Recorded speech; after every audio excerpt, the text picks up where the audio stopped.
Normalumo sąvoka šiaip paprastai yra suvokama skirtingai. Ir apie normalumą mes galime skirtingai kalbėti. O dabar, pavyzdžiui, būnant Varšuvoje, mes kvestionuojame savo normalumo suvokimą ir kas yra normalu ir kas ne. Nes, pavyzdžiui, šitiem žmonėm yra šiek tiek nejauku. Nes aš, pavyzdžiui, garsiau kažką pasakau ir aš manau, kad tame nėra problemos, nes aš esu aplinkoj, į kurią aš tikriausiai niekados nebegrįšiu arba grįšiu labai negreitai ir tie žmonės nei manęs prisimins, nei aš jų daugiau matysiu gyvenime. Tai aš galiu elgtis taip, kaip nėra įprasta ir pagal tam tikrų žmonių suvokimą Janas šašė nerimo vaistų su mane. Tam šilėliui rūpi pasakai. Ne, aš nebuvau apie tai situaciją. Aš buvau šiaip labai malonus ir geras žmogus. Iš tikrųjų, aš dabar pagalvoju apie tai. Aš buvau normalus. Aš buvau labai normalus. Aš tiesiog parodžiau, kad aš labai noriu išeiti iš tos vietos. Ir tada aš supratau, kad aš labai noriu išeiti iš tos vietos. Ir jie suprato, kad aš noriu labai išeiti iš tos vietos. Taip, mes tiesiog esame užsieniečiai. Ne. Mes esame, kad mes užsieniečiai čia. Born and raised in Lithuania city. Tai va, viskas gerai. Mes ką tik apturėjom brančą, mūsų su Andriu gyvenime pirmą brančą. Mums visai patiko, kas tu nelabai įsvirpčia. Aš žiūriu bijau bėgti. Penčiuos skaito knygą ir atrodo žiūriu, kad apsimetė.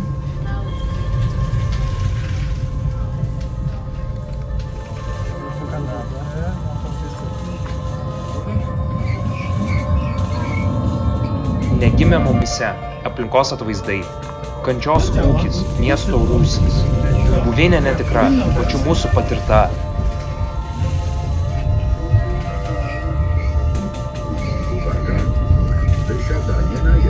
Atvykę į Varšuvą ieškojom savęs, ieškojimas per aplinkos stebėjimą, naujų vietų analizavimą, skirtingų pojūčių jutimą, bandymas pritapti prie Varšuvos kaip aplinkos naujam savo iššūkių kėlimas. Tik atvedė į nepažįstamas erdves savo naujas kančias. Bandymas apsimesti, kad pritampi, neduoda teigiamą rezultatą. Chaosas mumse užvirė, klubas chaosas, šūdinos muzikos kaip Englishman in New York ir Els Paris klausimas paintensyvėjo su kiekviena diena. Dar Englishman in New York metafora Vilniečiai Varšuvoj, Lenkai Lenkijoj, aha, nors tik aš Vilnietis, bet šiaip pohui. Važiavimas tramvajum tik parodė norą kitus pabrėžti, save užgniaužti, nuomonę perkelti į kitą. Nepatogus jausmas, aplinko išbuvimas, kolektyvinė disociacija, tapo mūsų bendra veikla. Važiavimas kaip nesibaigiantis ciklas, važiuoji su mašina, kad po to važiuotum su tramvajum ant metro. Savotiškas pabėgimas nuo savęs.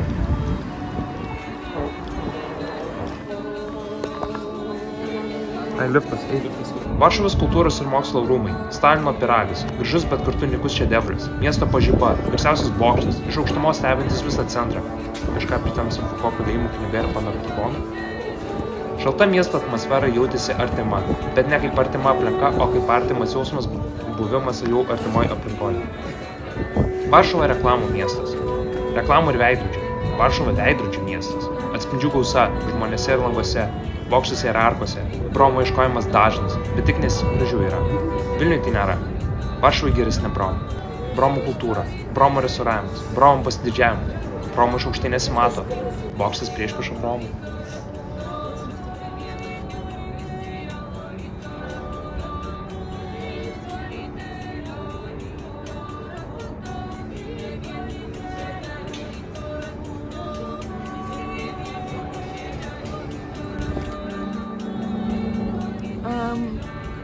Mes galim pašnekėti apie ką mes veikiam. Ką tik dabar. Čia buvo judgment suolėlis, manau. Jo, mes džedžinom žmonės. Mes atsisėdom iš šito suoliuko ir mes džedžinom daug žmonių. Taip, aš tiesiog tylėjau, rašinėjau su žmonėmis, o jie sėdėjo ir žiūrėjo Instagramų žmonių, kurių nemėgsta. Ir tada mes... Ne, aš to nesakysiu, aš nenoriu karstyti viešai būti. Taip. Aš dabar susigėdau. Taip, aš viešai negaliu sakyti, bet aš manau, kad mums tarpusai tai daryti yra gerai. Džedžinti žmonės? Jo. Aš esu neutralios nuomonės apie šitai, man atrodo, ir gerai, nei blogai. Aš manau, kad kartais reikia. Taip, tai Varšuvai mes daugiau pamastėm apie socialinės interakcijas, ką reiškia nekęsti žmogaus. Aš labai nervinau visą. Aš labai nervinau prie kameros, nes praeitą kartą, kai aš nekėjau, kai Kristupas mane filmavo, mane per TikToką žiūriai negražiai išvadino. Kol kas aš gavau tik pozityvų receptioną iš TikTok'o. Ne, tas irgi stavo. Na, aš žinau, kad ne, kad mane pidaru išvadino. Tave Vilniečių pavadino. Aš žinau, kad mane pidaru pavadino. Čia sinonimas. Čia sinonimai, čia tas pats Jo. yra. Tai jo. Ne, nu, tipo, man tas taipokai yra. Tai aš priemu kaip pozityvų Jo, recepciją. grinai aš norėčiau, kad aš būčiau vyras ir man sako vadintų gėjom kaip žaidimą. Čia grinai Ne, čia tipo visai gerai. lengviausias. Patriarchatas.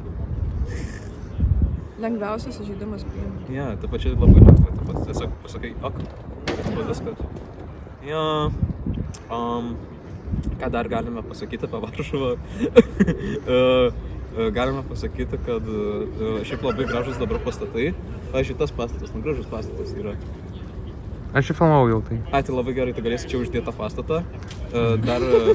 Dar mes esam Varšuvos Vilnius Tech universiteto kampuse. Čia yra labai faina. Ir jo, Born to be pohui. Fieldą pohui. Ką? Fieldą pohui. Filbe pohui.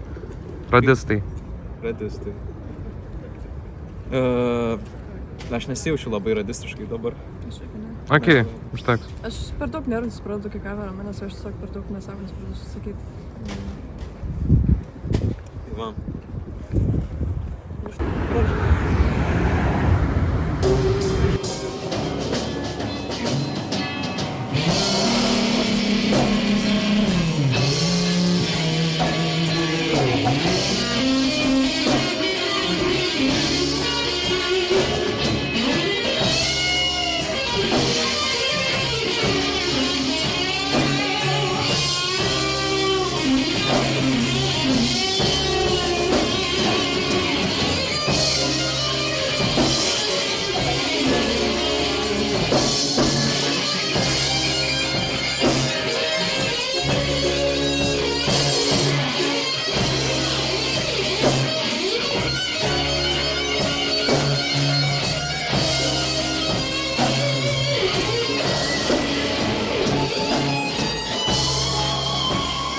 Okei. Nieko tokio. Labai keista, kad Marijampolė turi tokią gražią stotį. Buvome senamiesty, tai visiškai neįspūdingas, o stotis tikrai labai gražiai yra. Tai va, tas labai stebina. Būt gražiausias stotis Lietuvoje, kokią, žinau. Va čia tai Varšuva.